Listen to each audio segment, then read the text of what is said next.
Hello and welcome to the channel. In today's video we've got Claire's little Mercedes in here with a handbrake problem, so let's go and have a look. This is a 2012 ML250 BlueTech. Right, so I've done a scan and it's coming up with a fault code on the parking brake. So we'll try the read data stream. Actuator motors, right, what we've got in there, power consumption.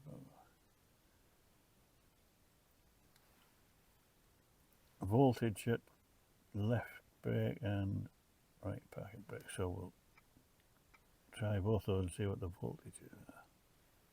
Okay. Right, 0 volts. So if I put the brake on now and see what happens to the voltage.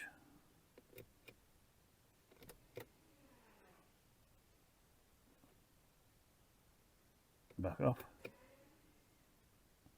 Right, so I've got nothing happening with the left electric parking brake actuator.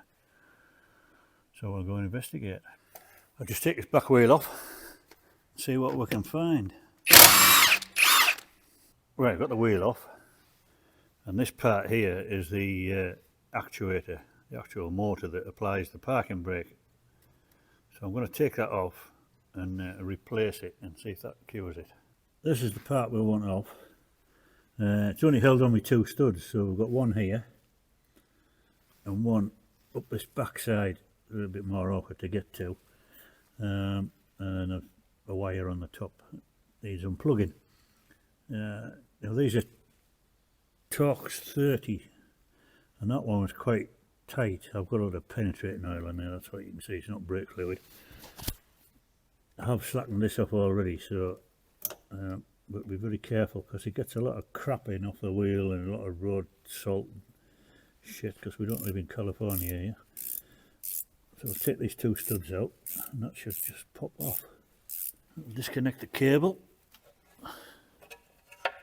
took it out of the way. So this should just pull off now. There is an O-ring in there, rubber O-ring, so I might have to work it backwards and forwards a little bit.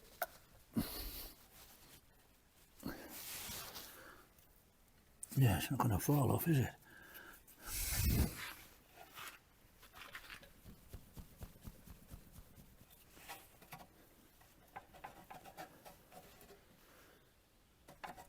It's getting better.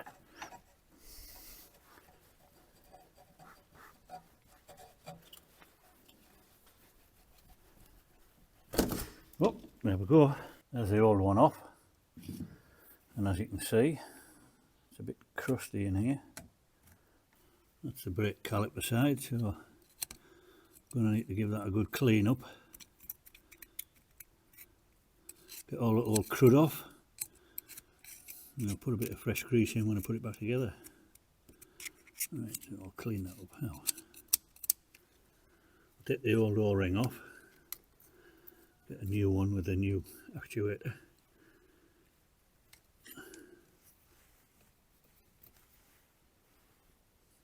Give it a good wire brush now, I think. So I've cleaned this up, put a bit of silicone grease on just so that it slides over that O-ring easily. I'll put a little bit more grease in just to keep the salt and the shit out. So that new actuator should just slide back on there really easy now. And get it in.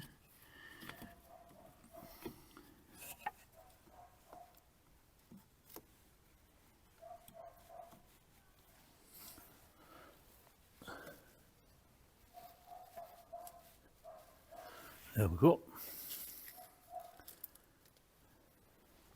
Put the new bolts in. The kit comes with 2 new bolts. The ones I took out were T30 Torx head, and the new ones are 5mm Allen studs. Fine, get the holes lined up. Clip the wire back on.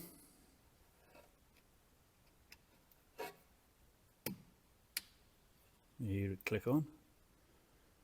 We'll go and try it. Right, let's see what the computer says now. Let's read data stream, actuator motors. voltage component. Okay.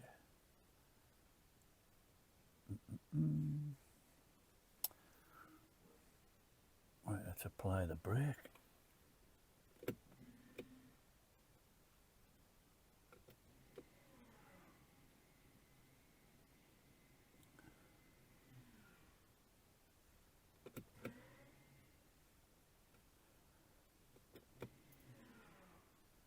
Well, they both seem to be working okay. I think it must have been recalibrating itself there or something. Let's see the live data for the left brake.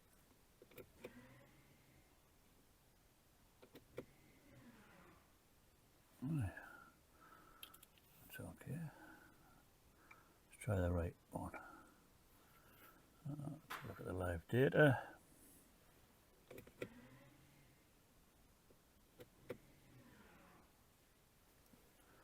Well, that all appears to be working. So it can come out of that, clear fault code. Now you shoot a clear fault memory. Yes. Well, that should be it, done. Okay, let's see what happens when we start her up. See if we've got rid of the alarm.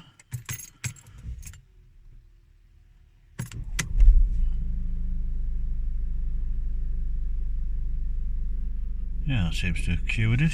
No beep going off, no messages. Take the brake off. Put the brake back on. Yeah, I've got active bonnet malfunction, that's nothing to do with it. Right, that seems to have cured it. Perfect. Well, that's it for this video. If you liked it or found it useful, give it a thumbs up. I'll see you in the next one.